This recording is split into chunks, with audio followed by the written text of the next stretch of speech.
So we had a conversation about this thing called complicated grief and how that is a very normal part of going through life. Life is rarely black and white. And what I think is more often than not, our grief is complicated. Welcome to Becoming Virtuosa, the podcast that encourages you to become your best virtuosa self. Each week, Dr. Susan Crockett goes where the scalpel can't reach, exploring conversations about how to be, heal, love, give, grow, pray, and attune. For the first time ever, she's bringing the personal one-on-one teaching that she shares with individual patients to you on this broader platform. A weekly source of inspiration and encouragement designed to empower you. By evolving ourselves as individuals, we influence and transform the world around us. Please help me welcome board-certified OB/GYN specializing in minimally invasive GYN surgery, internationally in the top 1% of all GYN robotic surgeons, a certified life coach, and U.S. News top doctor, your host, Susan A. Crockett, MD. Welcome back to the Dr. Crockett Show. I'm your host, Dr. Susan Crockett. If you're new to the show, let me introduce myself. I am a board-certified OB/GYN practicing in San Antonio, Texas, the great state of Texas. And I practice minimally invasive GYN surgery. That is robotic surgery mostly, and got all kinds of fun things going on in my life. I told one of my friends this week that I feel like I'm getting pinched through the hourglass. Do y'all feel like that ever? See that hourglass there? I feel like I'm moving from one way of living to another. I've got a bunch of transition happening right now, and I feel like I'm getting pinched right in the middle of that. But good things are coming. So stay tuned. We've got lots of developments for the show. My practice is building a new office and a new outpatient women's center that's opening within the next month. And in the middle of all that, I've been going through some significant grief over the last couple of weeks. So the title of today's segment is Good Grief. I really feel like that, like all the way around. I think grief is a really important topic for us to talk about. This became so much more relevant to people around the time of COVID. I know I saw it with my patients. And it's a difficult topic to have a conversation about or to do a show about. So I thought I would take it on today. And so I wanted to start just by talking about what grief is. And it's defined as mourning the loss of something or the absence of someone or something. You know, in my life, I've got a pretty amazing life. I've got an incredible life, actually. I have a great practice and amazing friends and family and a little doggy who adores me and so much abundance in my life that sometimes people look at me and they don't realize that I've also gone through a lot of grief and hardship and loss. And so my backstory is that, I started off my pregnancy, my pregnancy story with a miscarriage after 7 years of infertility. Actually had to go through a infertility treatment to get pregnant. And so my whole OB story, I was an obstetrician, I couldn't get pregnant. And that loss that comes along with the loss of an expectation of a pregnancy was something that I felt with my first pregnancy. And then I was fortunate enough to go on and have 4 beautiful children who are mostly grown now. They're really great kids. But that was probably one of the first major losses that I had in my life. But I've also had a couple others. I've had 2 divorces, and neither one of them were easy. I went through the unexpected passing of my first husband, the father of my children, 7 years ago. That was devastating. We're going to talk about the losses that come from loss of businesses. I had a prior practice that went under, and I joked that was my MBA in real life, and I got a degree through the School of Hard Knocks with that. Recently, as many of you know, my father passed away. He had been ill for a long time, and the grief that surrounds him and our relationship actually was a very prolonged grief for the last 4 years or so. I have grief over the loss of money. I've lost money. I've made money. I've lost friends. I've made lots of friends. A lot of women in my age, especially coming into my practice, they're mourning the loss of their youth or the loss of their health. I see that a whole lot in my practice. And so I think it's really interesting for us to have this conversation about grief and how we deal with it and some of the nuances around it that maybe you haven't thought about before. So in this past week, I had a surgery. I had a patient, a young woman in her 30s, come in through the emergency room, and she had an ectopic pregnancy or a tubal pregnancy. An ectopic pregnancy, for those of you that don't know, is when a pregnancy lodges incorrectly in the fallopian tube instead of in the uterus. And when it lodges in the tube, it's lodged into something that's about as narrow as my pinky finger. And the pregnancy, when it starts to expand, it basically does a blowout of the tube and can cause the mother to hemorrhage, and it's a life-threatening situation for her. And it is always a non-viable pregnancy, and there is no way to implant this pregnancy into the uterus correctly. If we could do that, we would be doing that procedure a lot. So this is a complicated grief story because the woman had a high expectation for this pregnancy. It was a wanted pregnancy. At first, it was an unwanted pregnancy. Then she found out she was pregnant and changed her mind and decided it was a wanted pregnancy. And then she came in with the life-threatening condition to her health, met me very quickly, went to the operating room and had surgery. So she was grieving the anxiety of losing the pregnancy. She was grieving the loss of control over what happened around her body and the ectopic pregnancy. And then when I met with her the following day, we talked about some of the differences between grief and depression and sadness and suffering. So I kind of wanted to use that as a lead-in for you about differentiating these four things. When I see my patients back for their 1-week visit after having a miscarriage or an ectopic pregnancy, a lot of times we talk about depression because postpartum depression, which is a specific type of depression, can happen after any time of pregnancy, any type of pregnancy. So we commonly think of it as happening after a full-term pregnancy, but it can happen after a miscarriage or a tubal or ectopic pregnancy. And depression is different than grief. And grief is different than sadness, and sadness is different than suffering. You know, I'm not going to go too much into the really detailed clinical stuff. I'm not a psychiatrist. And my show and the way I talk with you in the camera is I'm sharing with you in very, very practical terms how I talk with my patients and try to make sense out of this for them and for me too. The grief of losing a wanted pregnancy is grief. It's the mourning the loss of something that you wanted or that you expected. That grief is a normal part of the loss, and sitting in the lamenting and the sadness around that is a normal part of grieving something that didn't happen the way you expected to go. But that's not supposed to go on forever. We're supposed to recognize the loss, process the loss for however long it takes.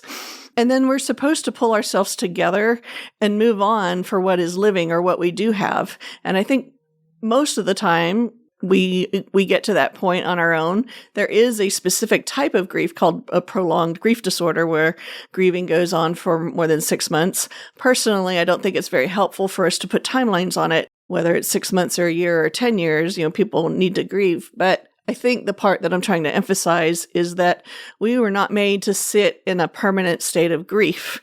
Just like when we grieved the loss of our freedoms and what was happening with our health during the times of COVID, we were not meant to stay in that forever. We were meant to recover. We were meant to have resilience. We were meant to pack that up and keep it in our hearts for what it is, but then pull it together and move on with our lives in the direction and the future of happiness and joy and fulfillment with what we have.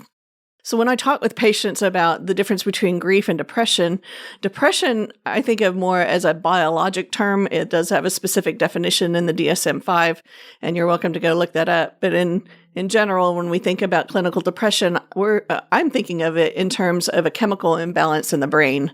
Is there not enough dopamine? Is there not enough serotonin? Does somebody need the nutrients like the methylfolate to help bump up those neurotransmitters in our brain that help us feel better? So when we think about depression, as clinicians, we're looking more for things like an inability to find pleasure in things that normally give you pleasure.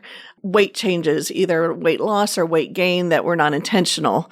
We think about prolonged unhappiness or prolonged sadness. And, in the case of postpartum depression, there are more extreme levels associated with a psychosis and weird thinking and weird thoughts, and that's not what we're talking about here, nor are we getting into the discussion about self-harm. That's not part of this discussion either. So when I'm talking with my patients who have experienced a pregnancy loss, for instance, or the loss of a family member, very often I talk with them about the difference about depression symptoms versus grief symptoms.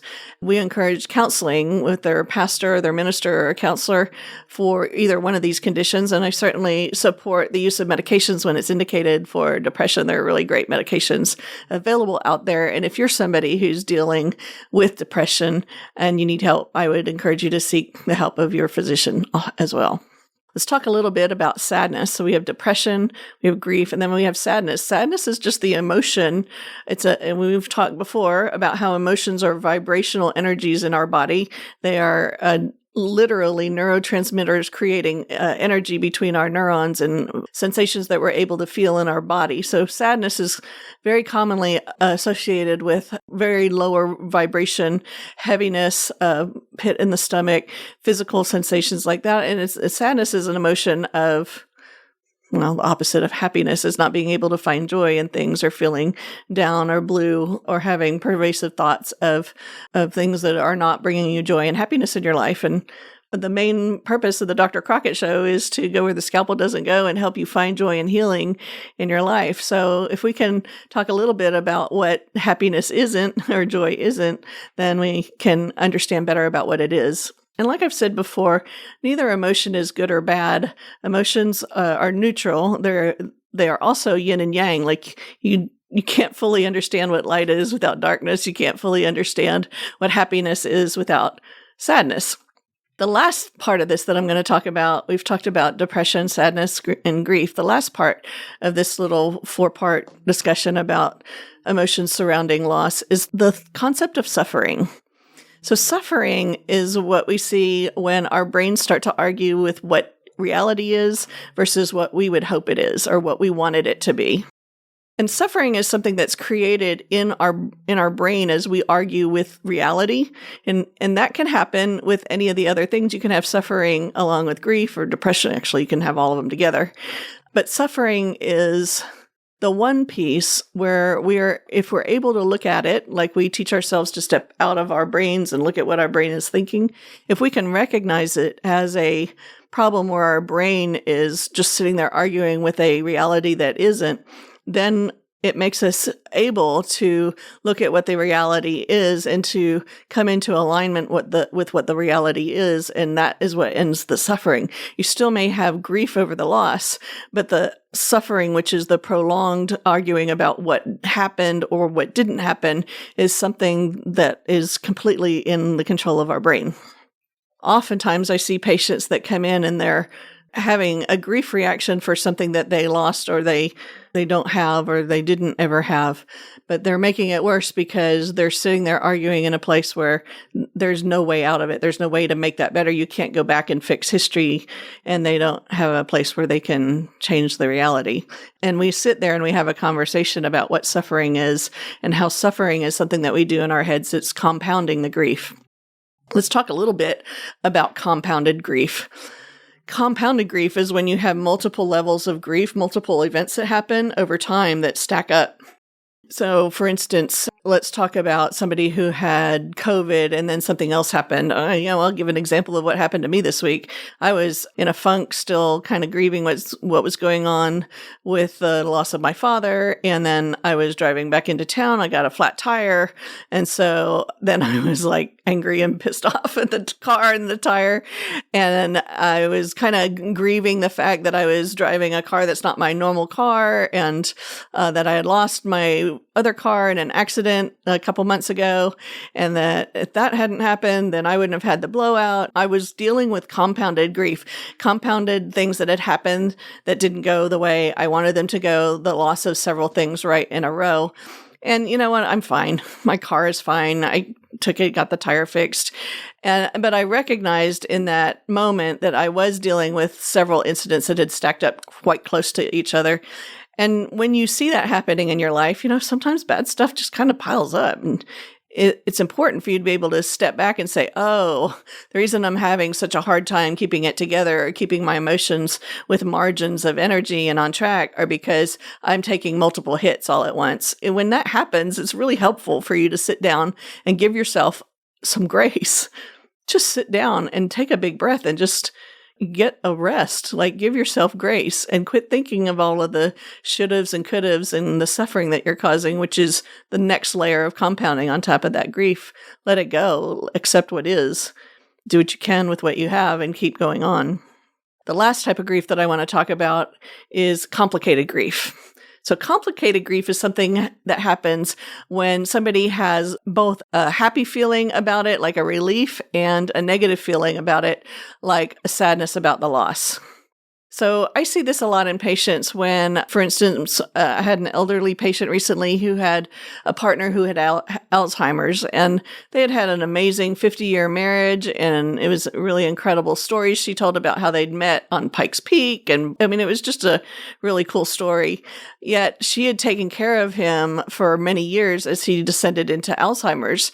And so when he passed, it was a complicated grief for her because she had true happiness and true relief that he was no longer suffering, and that she had relief from not having to continue to wear herself out taking care of him. But she was also dealing with the opposite emotion of the sadness of missing him and the grief that comes along with mourning the loss of somebody that you love and the times that they had. And so we had a conversation about this thing called complicated grief and how that is a very normal part of going through life. Life is rarely black and white. And what I think is more often than not, our grief is complicated. Like definitely that ectopic pregnancy patient that I talked to in the beginning of this segment, that was definitely a complicated grief.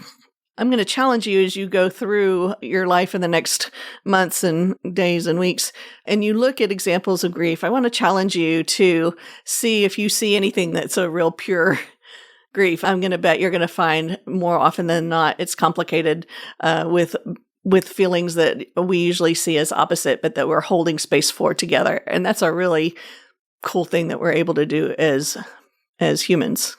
The last thing I'm going to leave you with is what to do when you are suffering from the loss of someone or something, the grief that you're having from the loss of something or someone. I'm going to give you a little tool to help you come to terms with it and to be able to take what you need to move forward with your life. And that is, I want you to think about what you loved about that person. What was it about them that made you happy? What was it about them that made you feel special and inspired? Or what was it about that situation that gave you joy? And then I'm going to challenge you to take those things and incorporate them into your own life. You know, if you had a special friend that you lost and, you know, she was special because she always made you laugh because she watched, I don't know, TikTok videos or something, then maybe one way of dealing with that loss is for you to incorporate watching those TikTok videos into your life and remembering her or the levity that she had. I bet you can think of other examples. So I'd like for you to challenge yourself when you're dealing with a grief to think of the things that you lost. What did you love about them? And how can you incorporate that into your being and your life and continue to transform and grow through the pinch of the hourglass to the other side? Take care, my friends. I will see you next week on the Dr. Crockett Show. Love you. Thanks for listening to this episode of Becoming Virtuosa. To learn more, come visit us at drcrockett.com. That's drcrockett with 2 T's.com. Or find us on YouTube for the Dr. Crockett Show. If you found this episode helpful or think it might help someone else, please like, subscribe, and share. This is how we grow together. Thanks, and I'll see you next week. Love always, Sue.